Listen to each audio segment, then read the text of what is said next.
अवधूत चिंतन श्री गुरुदेव दत्त. नमस्कार. अल्पनिता शोमध्ये तुमचे स्वागत. मागच्या पार्ट 43, 44 आणि 45 मध्ये आपण काही लहान वाक्ये इंग्रजीमधून शिकलो. हे आपण 4 सेशन्समधून शिकणार आहोत.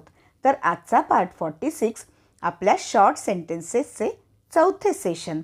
हा व्हिडिओ बघताना आणि ऐकताना व्हिडिओला लाईक करा, आपल्या जवळच्यांना ओळखीच्यांना खूप शेअर करा आणि चॅनलला जर अजून सबस्क्राईब केले नसेल तर नक्की आणि आवर्जून करा व बेल आयकॉनसुद्धा प्रेस करा. चला तर आता वाक्य बघूयात.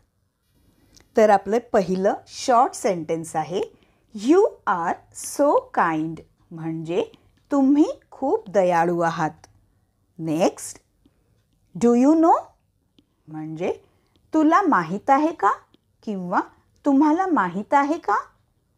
Next, don't take off your shoes, तुमचे बूट काढू नका किंवा तुझे बूट काढू नकोस. नेक्स्ट, डोंट स्केअर हिम, त्याला घाबरवू नका. Next, I will come back soon, मी लवकरच परत येईन. Next, draw water from well, विहिरीतून पाणी काढा किंवा विहिरीतून पाणी काढ. Next, how old is this matter, ही बाब किती जुनी आहे. Next, can we buy this one, आपण हे विकत घेऊ शकतो का. नेक्स्ट, आय कॅन अंडरस्टँड, मी समजू शकतो किंवा मी समजू शकते. Next, don't spill the milk, म्हणजे दूध सांडू नका किंवा दूध सांडू नको.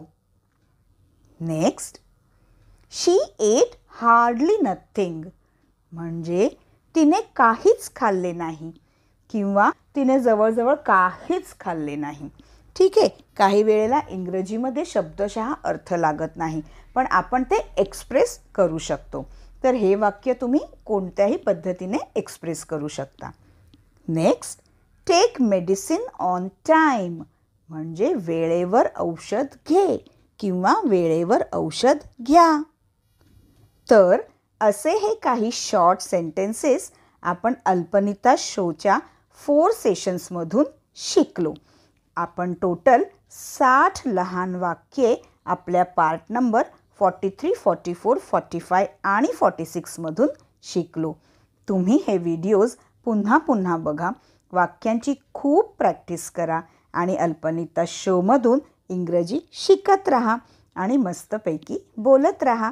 आजच्या व्हिडिओला लाईक करा, खूप शेअर करा आणि जर चॅनलला अजून सबस्क्राईब केले नसेल तर आत्ताच करा आणि बेल आयकॉनसुद्धा प्रेस करा, म्हणजे येणाऱ्या नवीन व्हिडिओचे नोटिफिकेशन तुम्हाला नक्की मिळेल. तर पुन्हा भेटूयात अल्पनिता शोच्या पार्ट 47 मध्ये. धन्यवाद.